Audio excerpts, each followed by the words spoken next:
Welcome to Dirt, Sweat, and Gears and the bastion of bad build projects. We are here with another carpentry project. If you've been following my garage and ADU progress builds, we have made lots and lots of progress building my garage, my ADU, and I have been doing a lot of DIY projects along the way. Not only to build my ADU, but to also refurbish the room that I left behind, which was my office, to turn into my wife's new crafting room. And in this video, we're going to take on another carpentry project for my wife's crafting studio. We're going to build shelves for the entire room. Now, it sounds simple enough. Her requirements are to just build a simple box. I had already built the exact shelf that she needs. It was originally an 8-inch wide plank of wood that was 8 feet long. And I had cut that 8 foot into sections of 1 foot each. So with each 8-foot plank, I was able to make 2 shelves. And she said, I need this, but I need 30 of them. So of course I went down to my local Home Depot and I started to look for those exact planks. And after going through a pallet of well over 100 planks, I found 4 that were usable. Now, since I was only able to find 4, I was not able to have enough for this project. So I had to think of an alternative. And that's when I came up with this. I bought 4 sheets of plywood and I decided I'm going to rip that down into the planks that I need and then cut that down into the box panels that I needed for the boxes. And we're going to build it from there, and then we're just going to put a little trim piece around the front so that you don't see the raw wood. Again, that sounds simple, but when you have to do it at scale, it's a bit of an effort.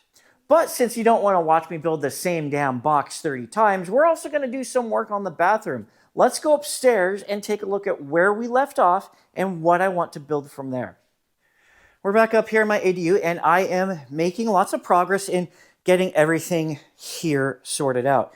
You see, I have just a few posters and things left to frame and hang. I just am out of wall space.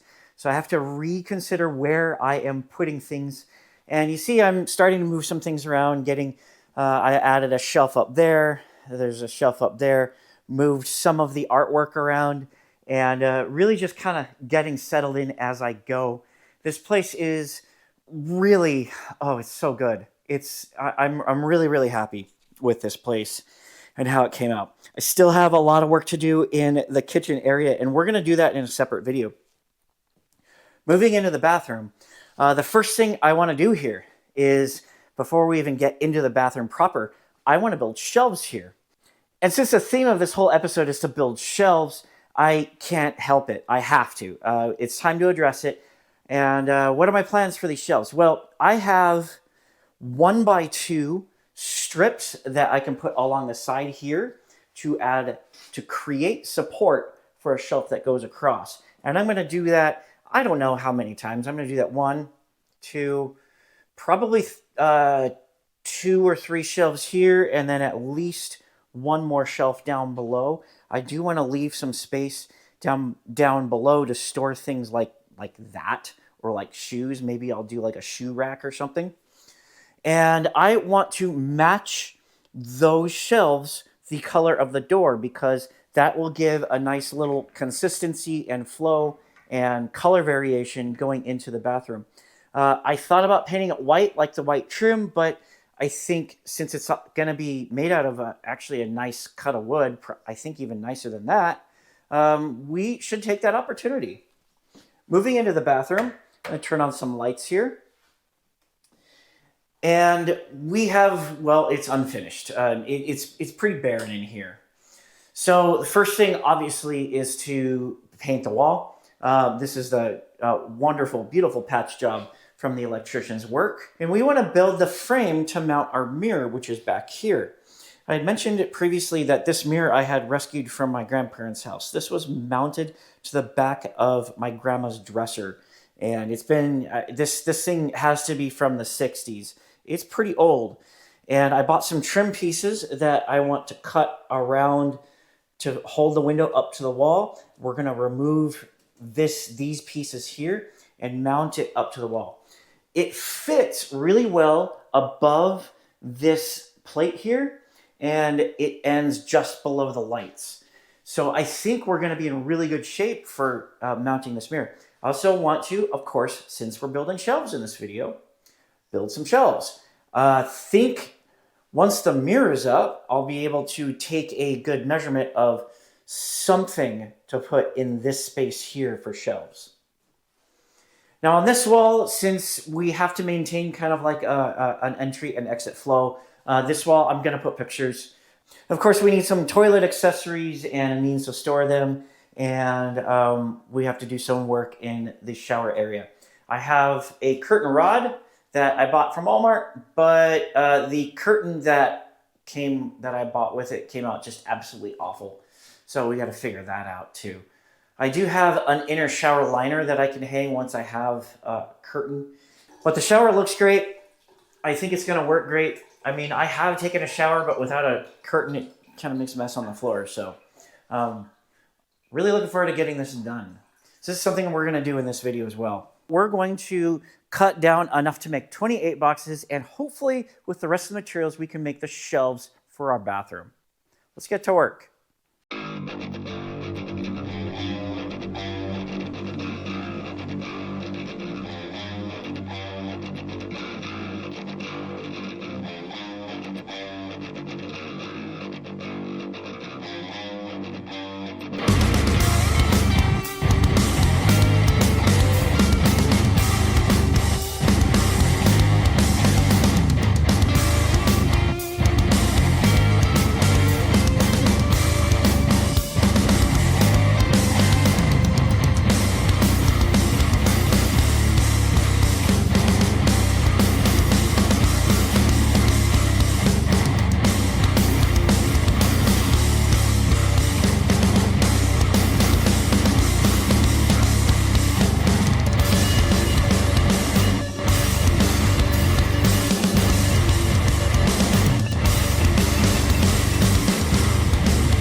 Well, I don't have enough battery to finish up this progress, but I want to talk to you about the technique that I have learned while I was doing this. So you saw me first starting my cuts, measuring 12 inches, making a cut, measuring 12 inches, making a cut, and moving down the plank from there. Well, that resulted in my last piece being significantly shorter than the rest. So I decided to just go ahead and do 4 planks like that so that I would have a complete box that was just a little bit smaller than the other boxes.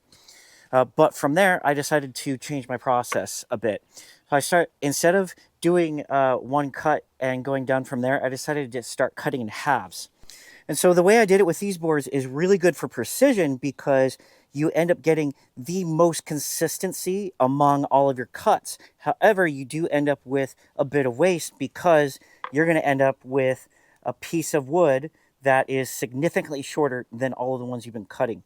The other way that I've been doing it, by halving it, you get more variation between each panel, but you get no waste because they're all within a certain tolerance, if you can afford that tolerance. Now, so if you were doing like a miter cut, you would want to do it this way because you do need that precision. But we're not doing a miter cut over here. We're doing something a little bit different, and you'll see in just a little bit. So I've measured out my plank, and it comes out to just over 96 inches. So I made my mark just a hair past 48 inches. So that way when I'm cutting this down, I am cutting in halves, and that way I don't have to account for the width of the blade in my measurements. I've also learned with my saw that the best way to line up the mark with the blade is to go just against the shadow, not past it. So give me a second while so if I just move it a little bit that way, come down, I'm gonna have to move it a little bit more, come down just a hair more,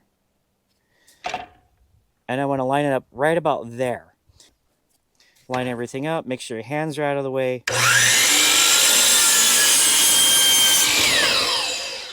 Pick up this board.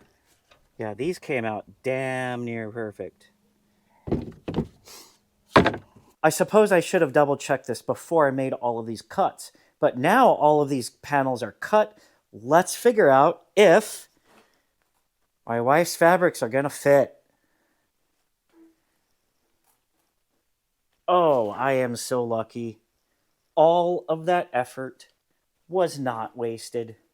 So now we can move on to actually building these things. This is going to be really, really tedious, but let me set up the tripod and I'll show you how I'm going to construct them.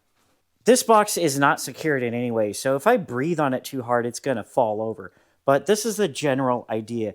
You see, we have a very basic box, but what I want to do here is just inset the top and bottoms just a little bit, just for style points, and also so that it's not entirely obvious that they're not exactly the same size. This will give me the opportunity to square it up really nicely. And also, since this is going to be mounted to the wall, I have this 1x2 that I'm going to cut and put on the inside here. So I'm going to put it along the inside in the back, the side of the panel that's going to mount to the wall. This way I can put screws in wherever there's a stud, wherever the wall is strongest for me to set these things on the wall. So I'm going to spend the next God knows how long constructing 30 boxes. I'll see you on the other side. One eternity later. Here is my castle of constructed boxes. They are all sanded and ready to go. I have these 3 colors. These are the colors that my wife has picked out of the selection that I had available. And we're going to start with probably the lightest color and then work our way up. We're using throwaway brushes, so it doesn't really matter. I just need to get the stain coat on in order to move this project along. I have everything set up with this table and paper towels to wipe up the excess. I'm hoping this goes fast because this project has gone very, very slow so far. I haven't really been recording this because I've been doing this in intervals of about 10 minutes, including this. What we have here is the mirrors, as you can see, totally mounted to the wall. I have 4 screws. There's one there, one there, one there, and one there. You can't see the screws because they're behind this trim. This trim I picked up from Home Depot. It wasn't terribly expensive. And you see here, it didn't quite go all the way to the wall, but I was able to get another piece of trim behind it.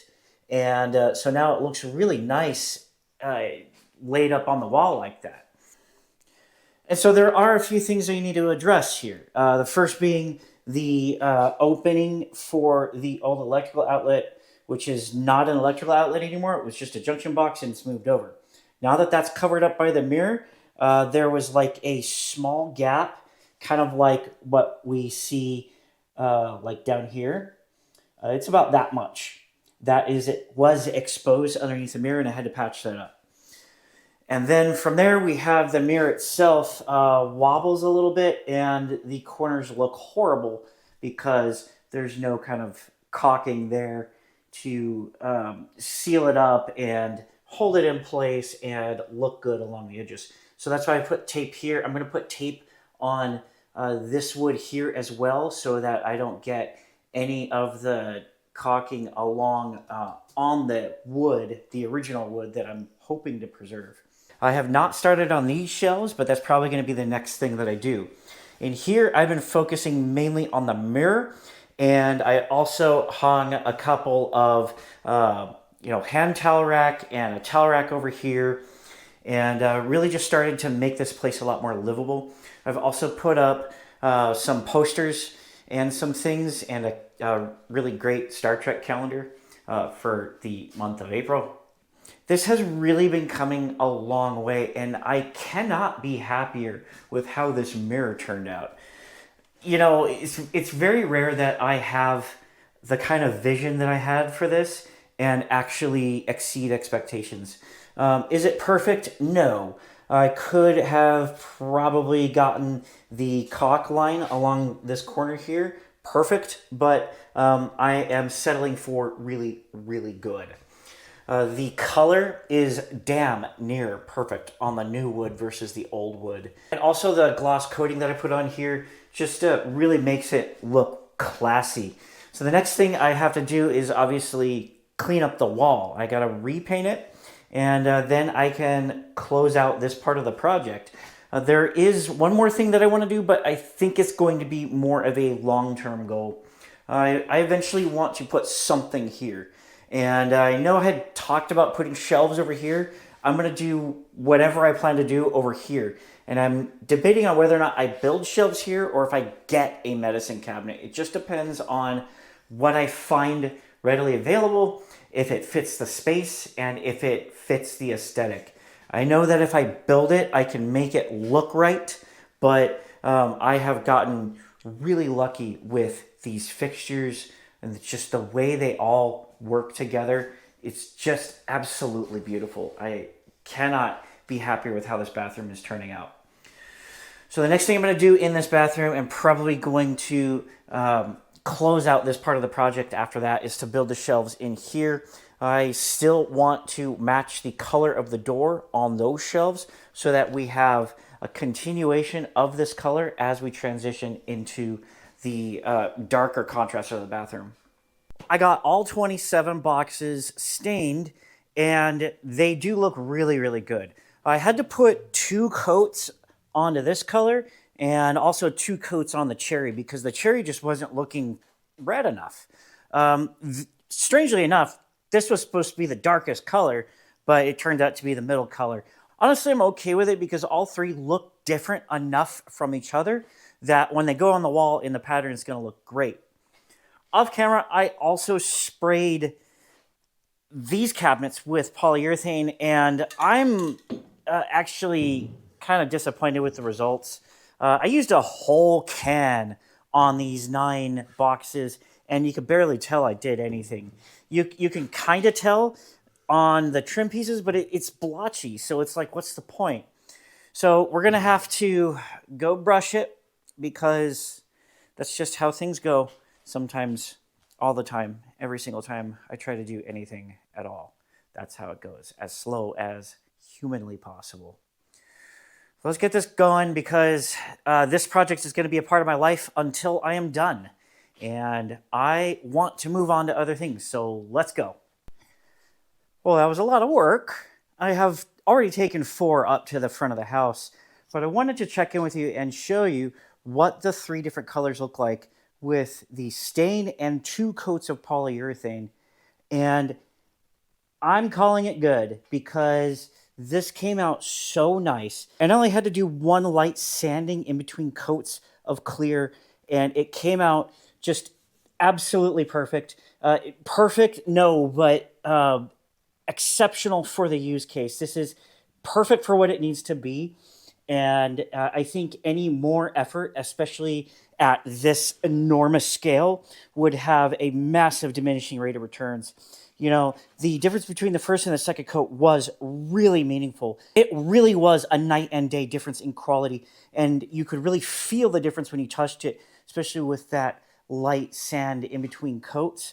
But I think a third coat just wouldn't, I know it would look better, but it wouldn't be so much better that it's worth going through all of this effort, because each coat takes about 6 hours of the effort.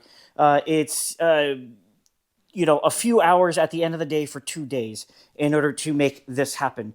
I started this project a week ago, and I was really looking forward to working on the Maverick much sooner than I'm going to, but I am so happy with the result of this. I cannot wait to see this up on the wall, and that is where I'm going to check in with you next. Well, as you can see behind me, I've finished the shelves leading into the bathroom.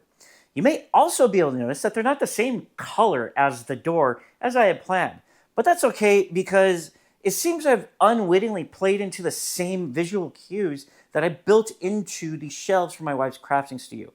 You see, you have the light door here, you're moving into the medium color, and you turn the corner into the bathroom and you get this gorgeous dark color of the vanity and the mirror that I mounted to the wall.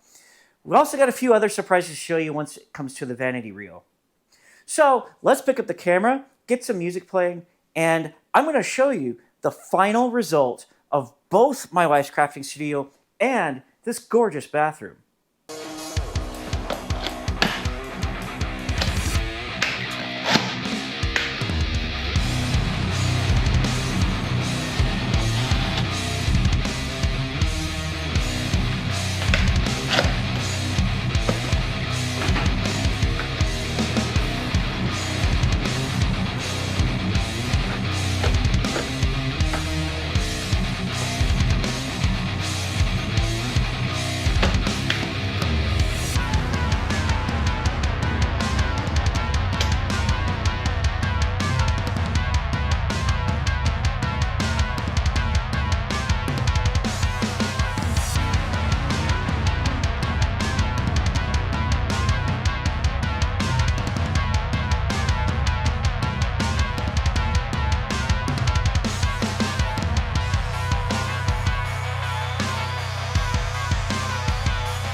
Well, that's going to wrap it up for this video.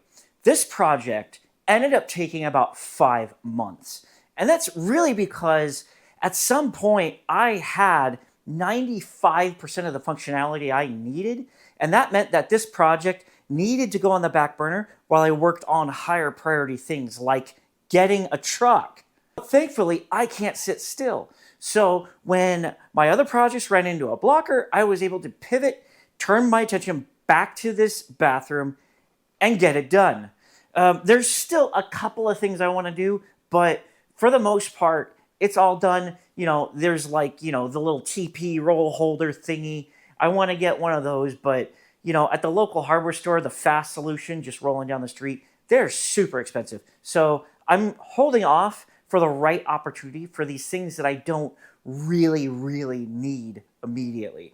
There's also going to be other opportunities to upgrade later on because that's just the nature of owning a house long term. You're never done. It's always a work in progress at some point. So there's going to be other things like, for example, a washer dryer. Maybe there's a cabinet that I want to put in there. Just little things I want to add here and there into this bathroom to make it more livable over time and more luxurious and more fun. I enjoyed this project, and I really like having a cool bathroom. Like, this is something that a vision I've had in my head for a decade now, and it's finally realized, and I couldn't be happier. Couldn't be happier. So that's going to wrap it up for this video. We have a lot more work to do up here. We have to work on the kitchen. You can see here, there should be a fridge here. Instead, there's a mirror for some reason. We also have to paint the cabinets and do a lot more finishing work before the final inspection, which is supposed to happen soonish. I got a couple of other financial priorities in the way before I can make that happen, but it needs to happen this year. So that's it. If you like what you see, like, share, subscribe, and comment. And if you don't like what you see, if you have furniture building advice for me, let me know. I want to hear from you. Thank you, and I'll see you in the next video.